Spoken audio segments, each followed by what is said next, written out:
May the force be with you. I can't even say it without laughing. It all began in 1977.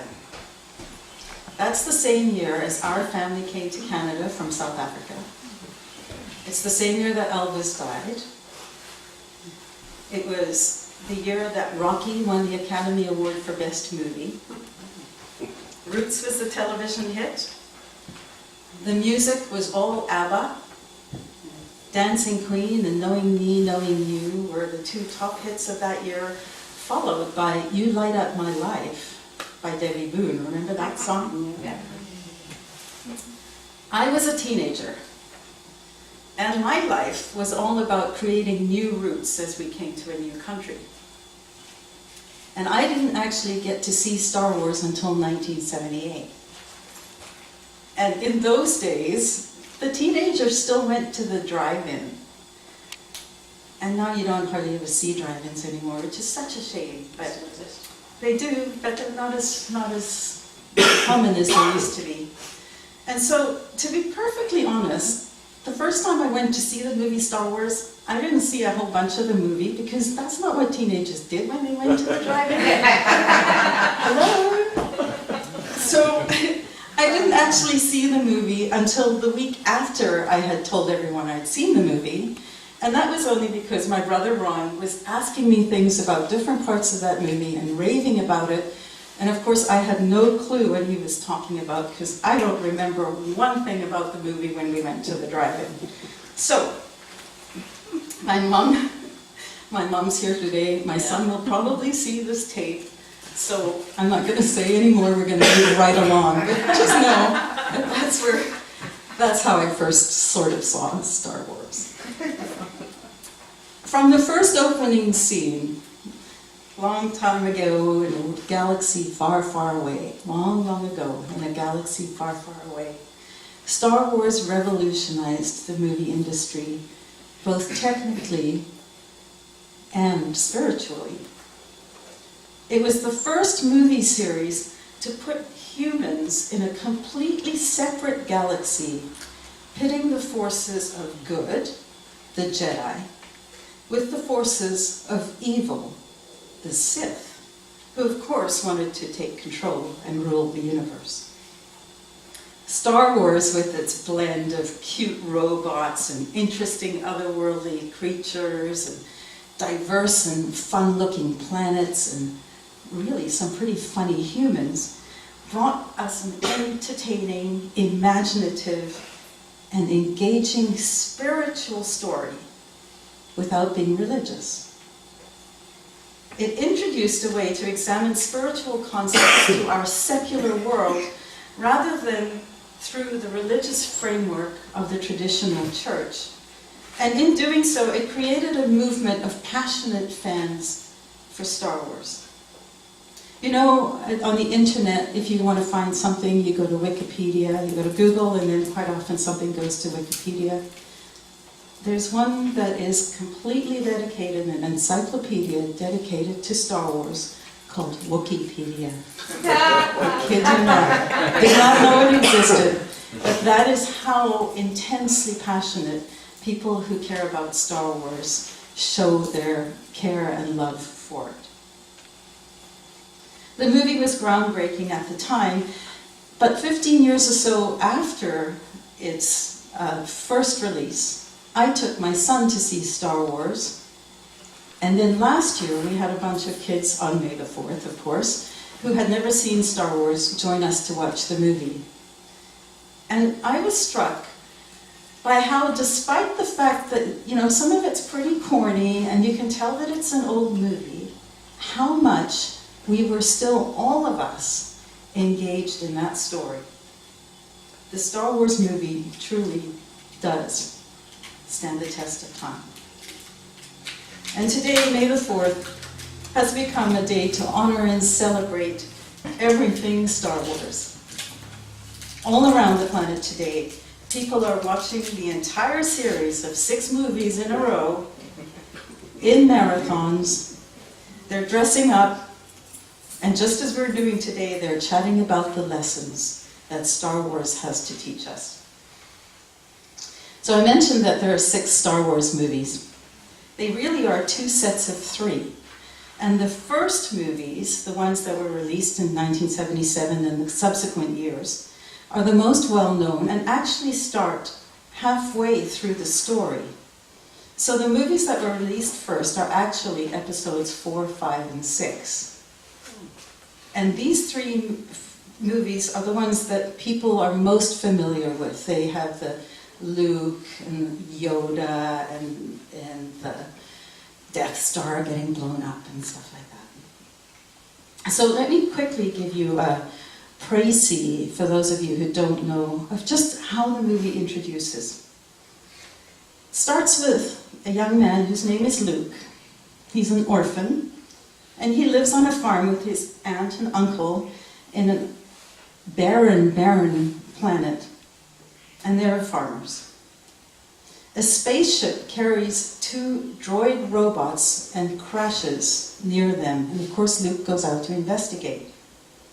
Finds these 2 strange things, and one of them has a message that keeps kind of flickering on it. The character is R2-D2, by the way. So they figure out what the message is, and it's a message from a princess asking for help from an aging wise man called Obi-Wan Kenobi. He is a Jedi Knight. He's powerful and knowledgeable in the Force, in that power for good. And so Luke goes to find Obi-Wan, and while he's away, those evil imperialist forces who are looking for those droids, because they know they're carrying a message, come to the planet that Luke lives on, destroys the farm, and kills the aunt and uncle. So by the time Luke comes back with Ben, there's nothing left for him. With nothing there, and with the princess to save, Luke and Obi-Wan then set off on their adventure. And of course they collect a few entertaining sidekicks along the way. After destroying a battle machine that is called the Death Star, Luke realizes that he needs to become more powerful in the Force. That power for good. And in the second movie, The Empire Strikes Back, he goes to the planet Dagobah, which is like a swampy planet, to find and study with a 900-year-old Jedi Master called Yoda. And Yoda will teach him how to use the Force.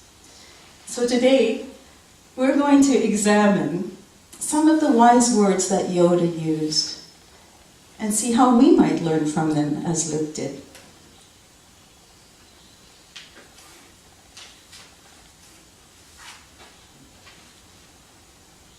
Let me see if I can find it first. Oh, half of my thing is gone. You may have noticed, actually you may not have noticed, get your sweater on. Mom? My mom's in the congregation today. Would you mind standing up, please?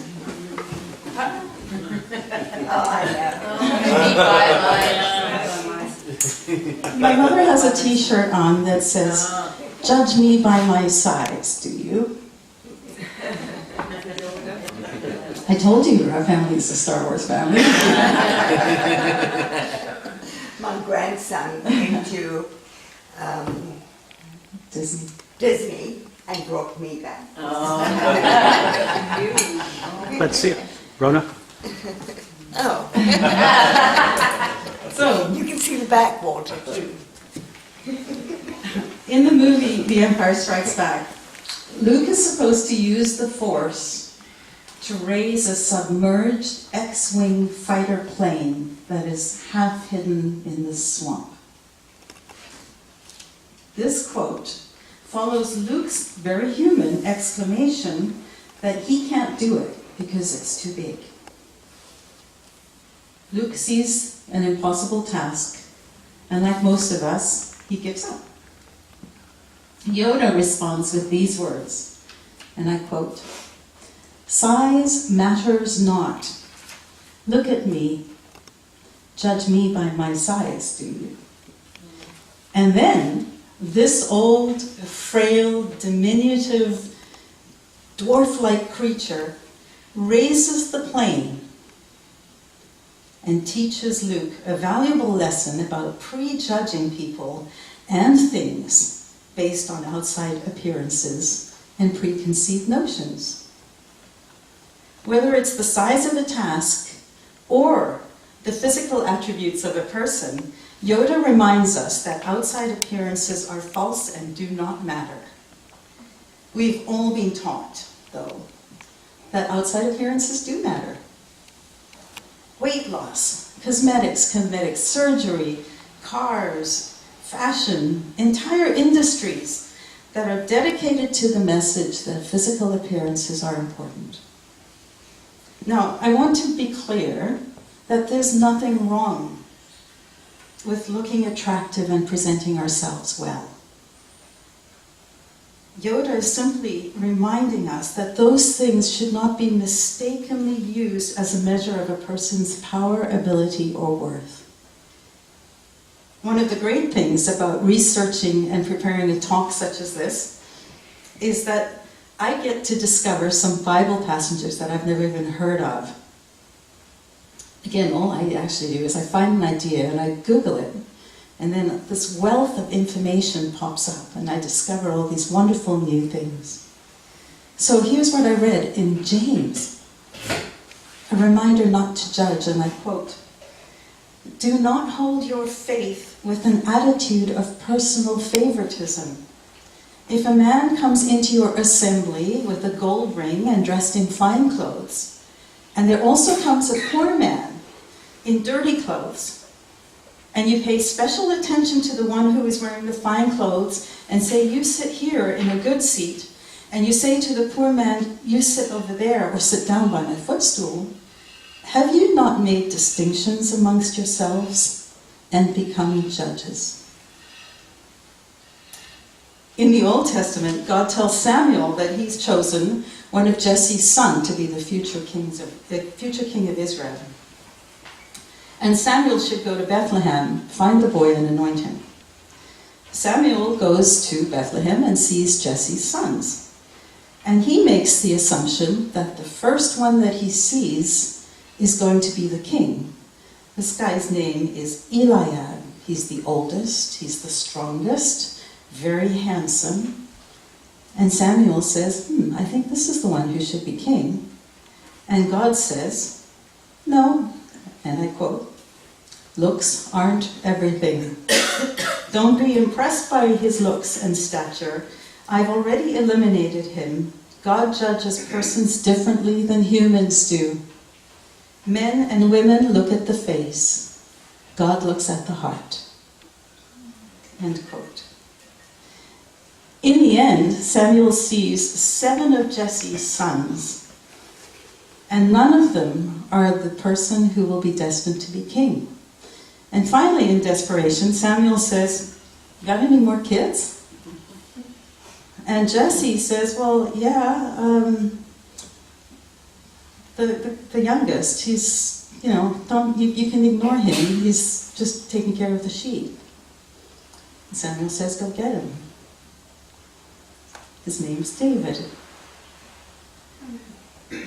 He was considered the runt of the family. And of course, the person who is least destined and expected to be king is the one who becomes king. Not only becomes king, he is the forefather of Jesus, house of David's line. And speaking of Jesus, is that not also true for what we know about Jesus? He was just a regular guy, born to a regular guy, and yet he transformed the world with his heart. Who would have thought that the son of a carpenter would become the one to show us a new way? Who are we to judge? Here's an idea. When reflecting on size matters not, judge me by my size, do you? I found it neat to replace the word size with any kind of external attribute. Height matters not. Judge me by my height, do you? Profession matters not. Judge me by my profession, do you? Weight, height, gender, sexual orientation, religious orientation, matters not. It's kind of an interesting idea. With his question, Yoda reminds us to challenge our thinking, and when we make value judgments, to remember that what's inside matters so much more than what's outside. Of course, what's inside Yoda is the Force, and that's what makes him mighty. So let's take a moment to look at the Force. And when my son David was in his teens, we went camping. And out of the blue, we never spoke about religious stuff. Out of the blue, he says, "Mom, do you believe in the Force?" It was completely unexpected. I was completely taken aback. And it was in a time of my life before I had discovered there was a movement called Unity. And I knew that I was searching for answers, but I hadn't quite settled on what those answers were yet. Nothing had gelled until those words, and that was a bit of an aha for me. Here was a God concept that I hadn't really considered as a God concept, but it was one I could understand. And it was a way, of course, to have a meaningful and non-judgmental discussion with my son about the nature of the universe. How awesome was that? Yoda describes the Force this way, and I quote, "It is the energy field created by all living beings. It surrounds us, penetrates us, it binds the universe together. The Force is this and much more. It cannot be fully described with words." And in the scene that I described to you, where Luke is trying to raise the X-Wing fighter, and he finds it too big, Yoda refers to the Force again as the source of his power, and he says, quote again, "Life creates it, makes it grow. Its energy surrounds us and binds us. Luminous beings are we, not this crude matter. You must feel the Force around you. Here, between you, me, the tree, the rock, everywhere, yes. Even between the land and the ship." End quote. In the book, The Secret, James Ray says, you go to a quantum physicist and you say, "What creates the world?" And he or she will say, "Energy." And you'll say, "Well, describe energy." And he says, "Okay, it can never be created or destroyed. It always was, always has been. Everything that ever existed always exists. It's moving through form and out of form." You go to a theologian and ask, "What created the universe?" And the theologian is likely to say, "God." Okay, describe God. Always was, always has been, never can be created or destroyed. All that ever was, all that ever will be, always moving into form, through form and out of form. You see, it's the same description, just different terminology. I thought that was pretty cool.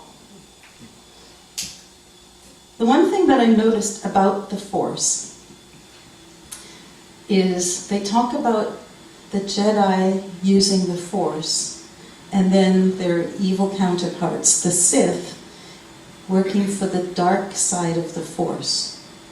So I went looking to see what the light side of the Force was called, and there isn't one. Everything is either the Force or the dark side. And I thought that was interesting in itself. So James Ray continues in The Secret like this. "If you think you're this meat suit running around, think again. You're a spiritual being.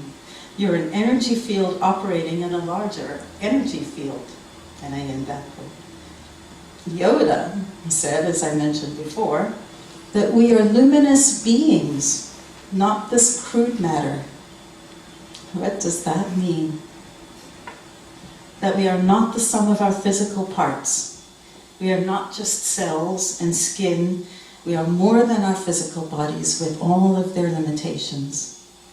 The force, God, goddess, love, energy, father, mother, universal spirit, divine principle, by whatever name you have for God, you're part of it.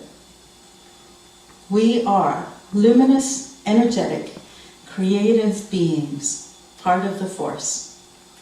God is always with us.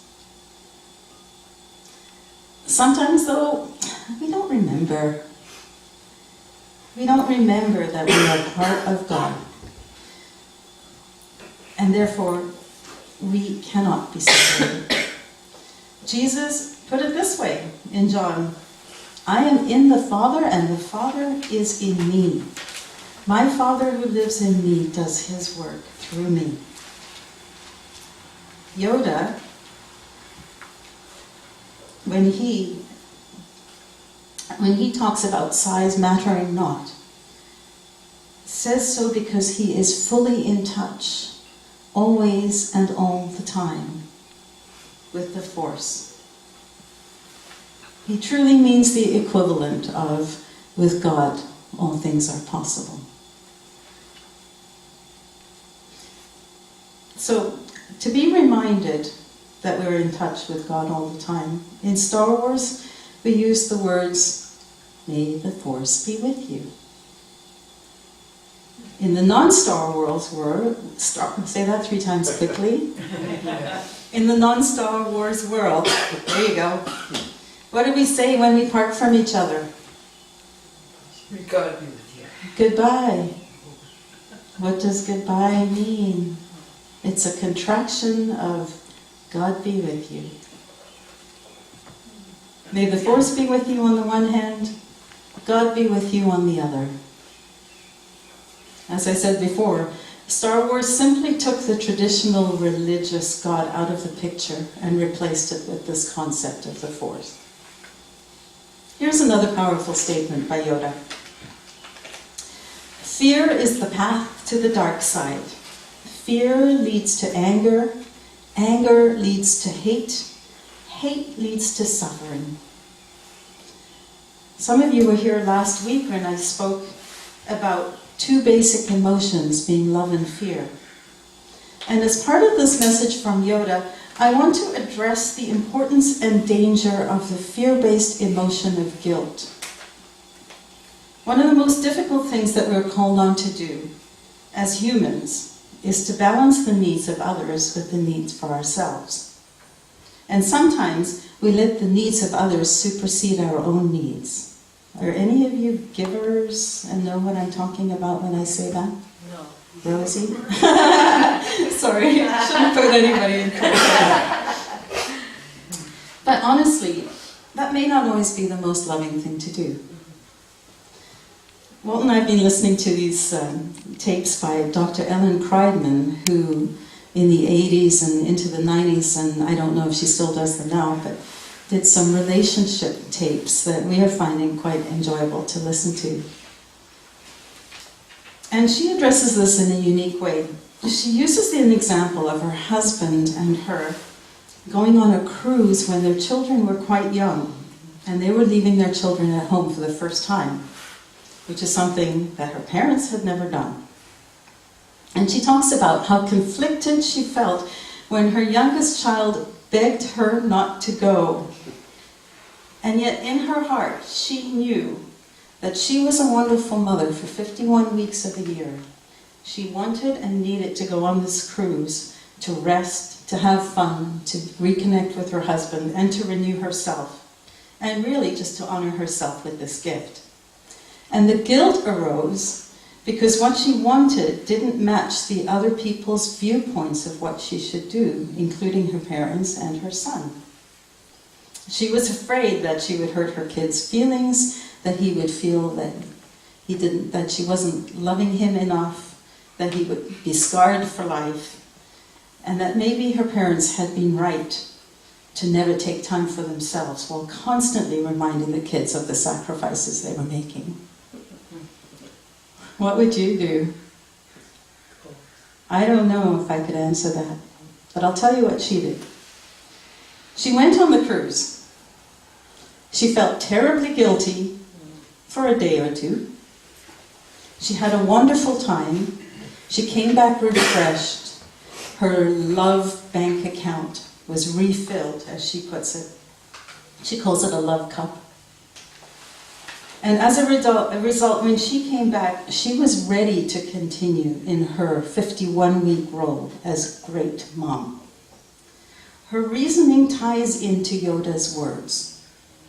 If she had stopped herself from doing what she knew she needed to do, if she had given in to the fear and guilt, at some level, she would have felt really angry.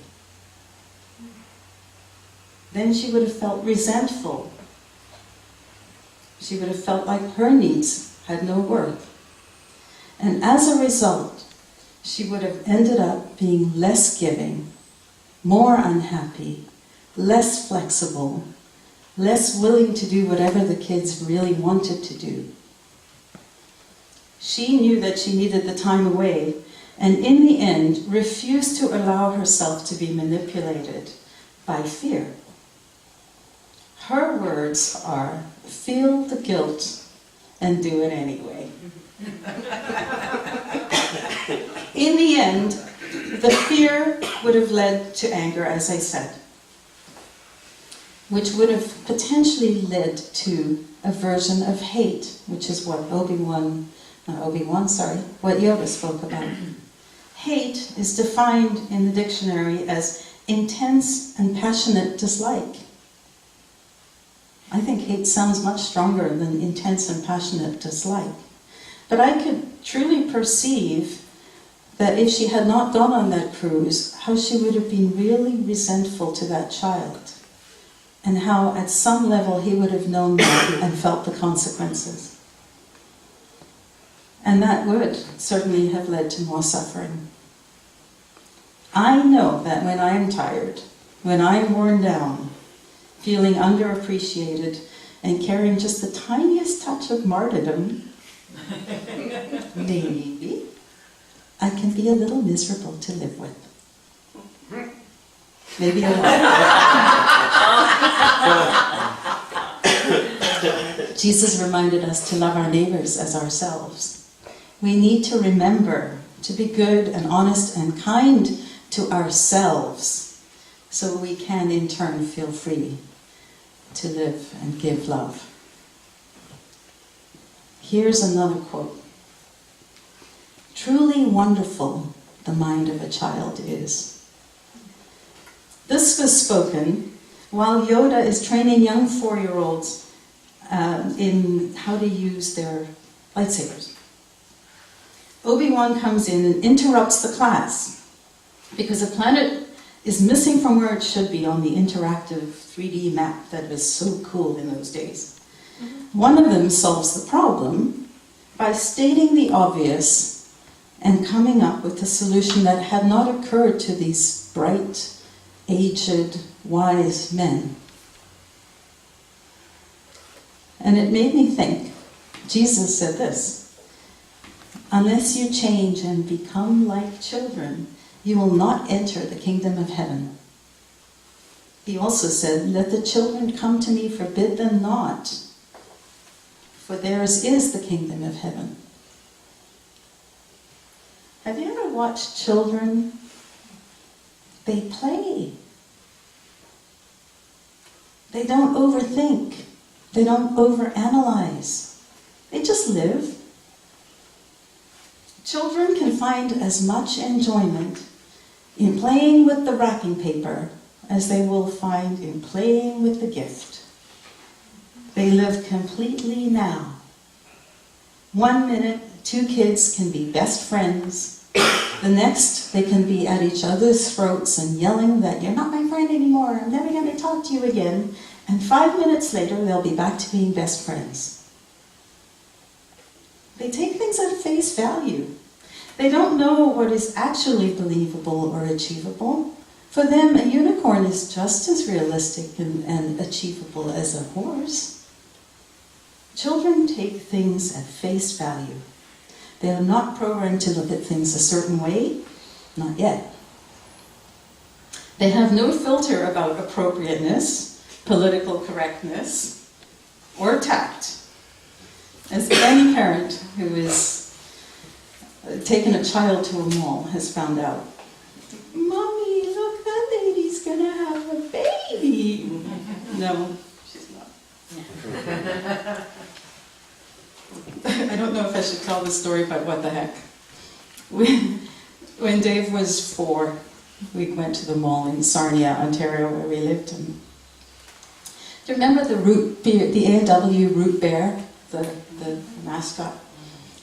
Sorry, Dave. Anyway, he was walking through the mall, and I was walking with Dave and waddling along behind this root bear, and he looks at it, and top of his lungs he says, Mommy, that bear's penis is on the wrong side of its body. You guys think it's funny too? It was so cute. It was so real. It was so honest. It was the Emperor's new clothes right in front of me. And really, it's such a lovely story. They're sponges for new knowledge, children are. Every day is a place of wonder, of discovery, of awe. Kids don't care if they make a fool of themselves. They don't care if others are watching. They feel their feelings, they name their feelings, and we know what they feel, because they share their feelings. When they're happy, we know they're happy. When they're sad, we know they're sad. When they hurt, we certainly know when they hurt. And yet they don't often hold grudges. It is only when adults get into the picture and tell the kids what they should or should not feel that we start running into what I consider a lack or a diminishment of the spark of a child. Because they don't want to disappoint their elders, children start putting up walls around their feelings so that they're not going to be a sissy if they're a boy and they want to cry. Or they're not going to be whiny or some other nasty word if they're a girl and they're angry. In their innocence, kids don't waste energy trying to find hidden meanings behind actions. They believe us when we say that we love them.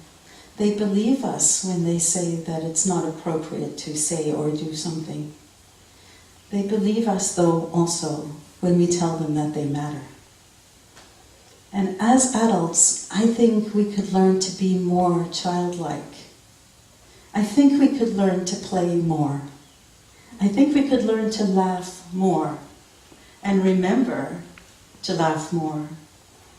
I think we could be more open to accepting things at face value, to be more willing to see and experience delight in all the many blessings that we have every day, instead of focusing on all the stuff that's wrong. Truly wonderful the mind of a child is. Let us be more like little children. In simple joy and acceptance of this now moment, we will find heaven on earth.